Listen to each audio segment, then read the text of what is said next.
Today we're going to discuss the absolute best exercises for your hip and knee, and we actually have a real patient with us today. We're going to offer Terry 6 different strategy options to help him work with his knee and hip pain, improve it, and hopefully avoid a surgery in the long run.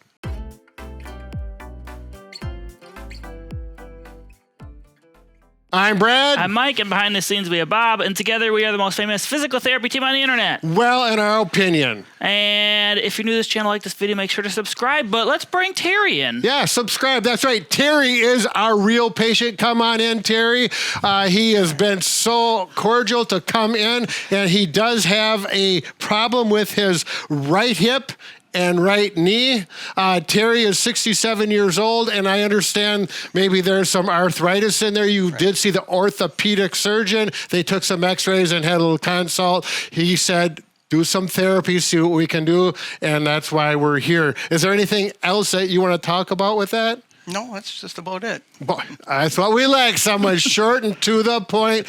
All right, so you're retired, but you are very active person. You don't sit around on the couch much. You actually were doing some walking. You used to walk your dog every day. Things were going good. That was a year ago. Sorry about your dog, losing your dog. But you said things actually felt a little bit better when you were walking. Now that's came apart. So things are not as good anymore. Is that accurate? Yes, it is. Okay. So we just need to come up with, I think, with some exercises to address things and get you back into that groove again. Very good. All right. So the first thing we want to address is how to put the hip and knee in a comfortable position while sleeping. So I think we'll go through that now. All right, the first thing we're going to address is sleeping posture. Pain with these joints while sleeping can be common, and it's true with you, right, Terry? Yes. Wakes you up in the middle of the night? Correct. Yep, so we're going to go through some nice, quick, easy things to do. You want to lie down. First, we'll cover lying on your back, and you said that is one of the positions you start out in? Yes. Yep, all right. Okay, first we'll start with one pillow under your leg. So just lift up, put the pillow like this. And how does that feel? Feels good. Okay. Now, sometimes 2 pillows is actually a little better. Let's just try it and see how you respond. Any different, better, worse? No, feels good. Okay. We're going to actually give you one option that we've had a lot of success with over the years with patients. It's called a leg wedge. And we put that, can you lift up a little bit and get that right there? How are you doing with that? Good. Okay. This is one of those things that you can use if you want, but that's why we have it here to try, or just the pillows. Mike, is there anything we missed so far? I don't think with laying on your back, but you said you go in all sorts of positions, don't you? Yes. So we should cover some side lying. Now, typically, what side do you lie on? Normally, my right. And that's your painful side? Yes. Okay. Well, we're going to pretend it's his left because his microphone is going to go into the mat for video filming purposes. But so if you want to get on your left side, so normally, let me get you another pillow here so you can have 2 pillows for your head at least. And then we're going to try propping some pillows. There's a couple different strategies we can try. One is just a pillow between the knees since you were having knee pain. Have you tried this yet at home? Yes, I have. Has that been helping? Or It was fine last night. Yep. Okay. Does that help with your hip and your knee or? The knee for sure. Okay. Well, actually, I had no pain in either. Oftentimes, most people lay on their non-painful side when they're side sleeping, but I guess you just kind of uncontrollably go in whatever direction, huh? This is, you just roll this way while you're sleeping because it's a lifelong habit kind of? Yep. It is. It's a habit. Yep. I go to my right side. If you lay on your right side, sometimes you can put the pillow underneath your ankle to get pressure off the hip, right, if that helps. So actually underneath is both feet. Oh, I see. Yeah. So sometimes this is helpful. It just lifts up both legs, changes so it takes the hip some position. pressure off of your hip. Yeah. So you can try either or both when you're on your right side. If you're on your left side like you are now, just a pillow between your knees should suffice just fine. There you go. All right. Very good. And we understand it's challenging when you turn around at night. But if you tell yourself not to roll so much before you go to bed, it can help. I've had that with patients. And, you wake up when you're rolling and pillows are down. But rearrange them. You'll know. It's just a matter of experimenting. Okay. All right, good. Let's go to number 2. So question number 2 is which muscles should be stretched for hip and knee pain? And Brad, would you care to elaborate on this? Yeah, so we want to stretch the muscle out in the front of the hip part with this particular stretch. It's very common and it tightens up. So let's, Terry's already done this one, but we want to make sure there's anything that could be corrected because it's kind of complicated. Why don't you start out? Now you're doing this on your bed, on the edge of the bed. So we'll just pretend this is your bed. There you go. All right, so you're going to start out stretching the left leg. We're going to do both, and you got a really good start on this. There you go. And where you position your butt here, if you go closer to the edge of the bed, it'll get a little more aggressive. You can stay there for now. It looks like you're, pull that knee up, and now let that knee come down a little bit. Yep, just straighten out your arms. Okay, and then pull it back up again. All right, so you're going to allow this to stretch. Do you feel that stretch in your hip? Yes. Kind of like where your pocket is in the front? Yes. Good. If you pull this foot underneath a little bit, do you feel anything else? Yep. Good. On top. Yep. Yeah, good. On top, so you're getting a different muscle. That is going to be important to do that when you do both legs because that gets a rectus femoris. It's going to take pressure off that hip. Hopefully you won't get a cramp in your hamstring. If you do, simply straighten that leg out like that. Do you want to do the other leg? Yes. Mike, did I miss anything? I don't think you missed anything. Is his leg wandering out to the side at all? Now we can't see this with the camera, but his knee on this side, his involved side, is way out to the side. So he's got some extra tightness going on. Yeah, there you go. So you want to bring it this way. Are you doing okay? Oh, yeah. No cramps? Nope. Okay, good. And you can see, I don't know if the people in the, our viewers can see this hip is higher than the other knee. So that's selling us. This right side is definitely tighter. Terry, if I push down on your knee, are you okay? Yep. Do you feel a more aggressive stretch? Oh, yeah. Is it too much? No. Okay. We don't want to do that. If you wanted to have your wife come and help you, she could come and push down on this, but she's got to be nice. Actually, just do it without. Yeah, we don't. We'll just do this independently, just to make sure. I think you have a therapist assistant in your family. You could probably do it too. Yeah, Chelsea, his daughter is a PTA, physical therapist assistant. So that knee we want to get down eventually. Can you pull your foot underneath? Whoa, see, I feel that. Oh yeah, and your knee comes up. So you've got some work to do. When you do this stretch, spend more time on the right than on the left because the left one's pretty normal, and this is what we expected. So this is definitely something we're going to put on the priority list, I believe. What do you say, Mike? I say yes. This is probably priority number 1 for you right now. There but we you have go. We have to see how the other things There go. you go. All right. So when you do this 15 to 30 second stretch, and then, you can bring it up here and relax it or whatever, position you're in and do that 2 or 3 times. You doing okay? Yep. Okay. Can you come up? 15 to 30 seconds, Brad. I'm sit there for 2 minutes. Yeah. Was that okay? Yeah. Sorry about that. No, I'm good. Now, he was a wrestler when he was in high school and in college. Yes. So I know he's probably still in shape, and a little stretch here and there is you remember that from back in the day. Yep. All right, next one. So now we're going to address which muscles need to be strengthened in this video for the hip and the knee, which is actually the hip abductor muscles on the outside of the hip. But I think we got to move this table out of the way first. There you go. To strengthen the hip abductors, we're going to start with a standing exercise. Terry's going to show it holding onto the chair here. I'll just be kind of a front profile. So you're going to stand on one leg, have a slight bend in the knee, and you're going to kick out to the side, toe pointed straight ahead. We're not going to exaggerate and go out too far and start leaning weird directions. Nice, good posture. Do 10 to 15 reps on one side. Switch. If this feels hard or challenging, you can hold on to a countertop or chair for support. Terry, you want to give it a try? He's been practicing. Good.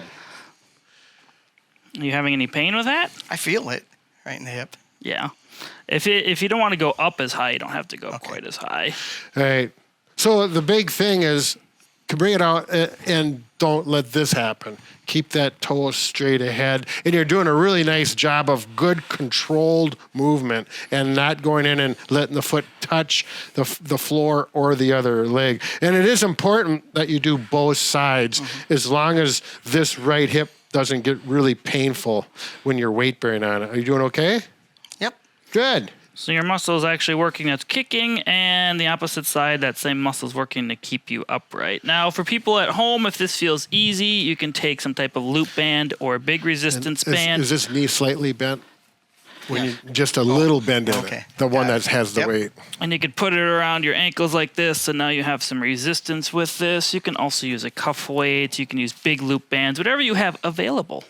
Should we go right into having them walk with it? Yeah, so another option you can try is actually just doing some side stepping. Again, you can use no resistance, hold on a countertop cane, and just work on stepping sideways. If this feels easy, you can use some sort of loop band for resistance, and that makes it a little more challenging. Again, whatever you have at home, there's lots of options out there. You want to try this? Sure. Yeah, I think it'll be fun. Try the band. Yeah. Don't fall. Don't make us look bad. I can get the. Yeah. There you go. Yeah, it's just smaller stuff. A little bend in the knees, a little flexion. There you go.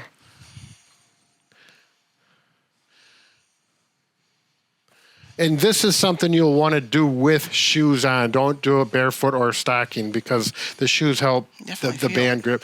You feel that in there? Yes. No sharp pains? No. Okay, good. So for those at home, you can try either or. Just do which one you prefer. There you go. Let's go to the next one. You ready, Terry? Sure. Yeah, you can take that home. So tip number 4 is what simple item tends to calm down hip and knee arthritis, Brad? You're asking me a question? I am. I don't know. I was thinking about the band. It's a cane. I'll answer it for you. Or a walking stick, whatever yes. you have.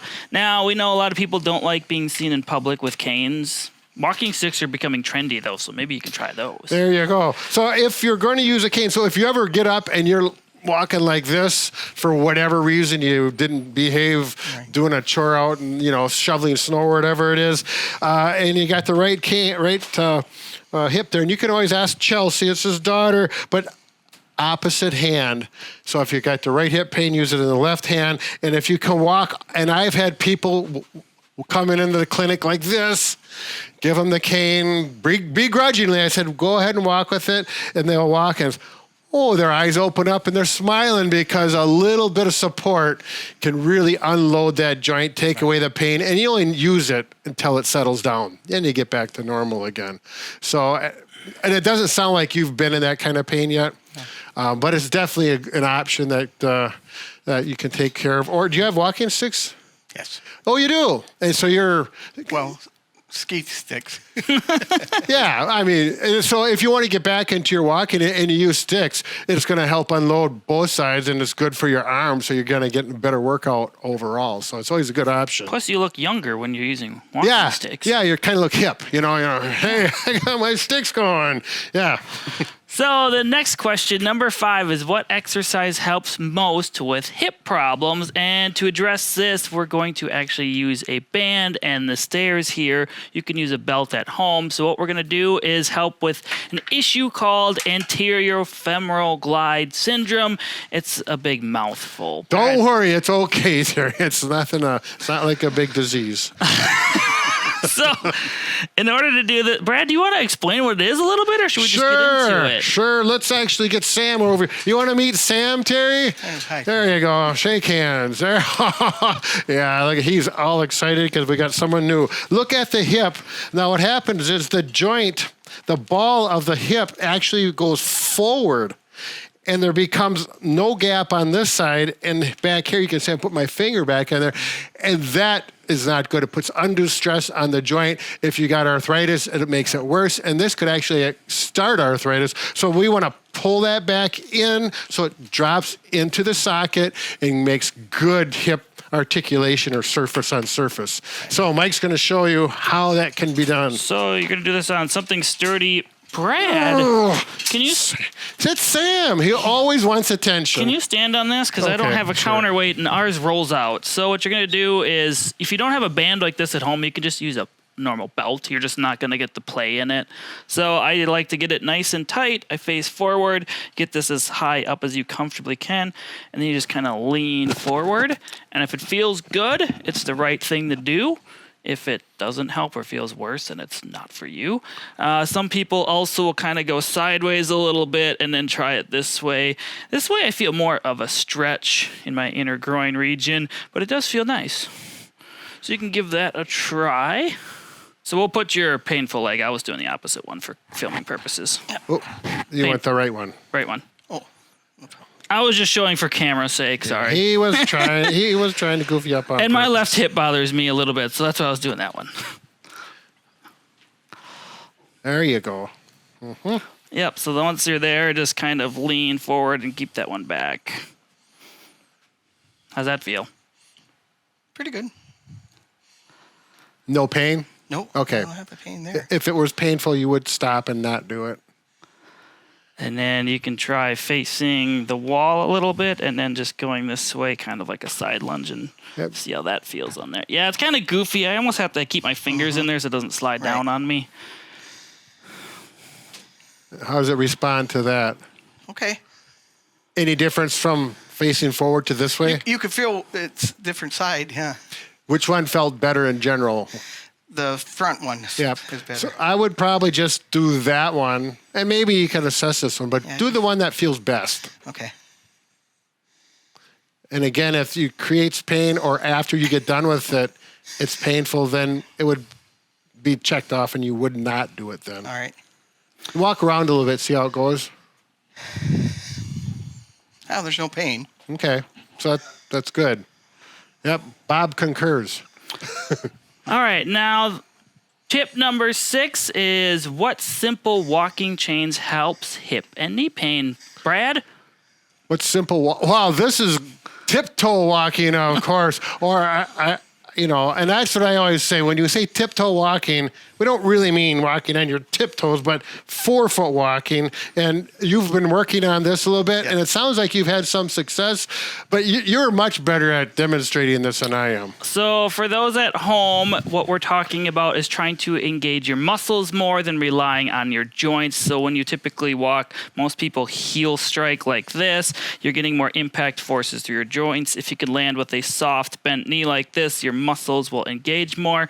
To see if your glute muscles or your buttocks muscle is actually engaging when you're walking, try walking your normal route in your house, barefoot, slippers, socks, whatever you have. Walk normally, place your hands on your buttock, feel how much your glutes are firing, then walk on your tippy toes or as high up as you comfortably can for a little bit and see how much more your glutes are engaging. They should be firing a lot more. So this is a good thing, but however, we're not going to walk around like this all day. You're going to get pretty tired, although you are a little bit taller. So what you're going to do is just land on your forefoot, like Brad was saying, bent knee, take shorter steps, and try walking like that. Yeah, but make sure you tie your shoes. Look at that, Mike. You don't even have your shoes tied. There, no, it's fine. I just walk around like this. That's it. So, Mike, in the therapy world, when you say a muscle is firing, it's saying it's contracting, and you should be able to actually feel it. And if you're really cognizant of it when you're doing that, probably don't do this outside. Bob does it at his house in front of the neighbors. They're used to that. Yeah. But so just do that inside. You want to give that a go, or you don't have to present yourself to the whole world like this. So he's doing forefoot walking. You feel your glutes engaging? Yep.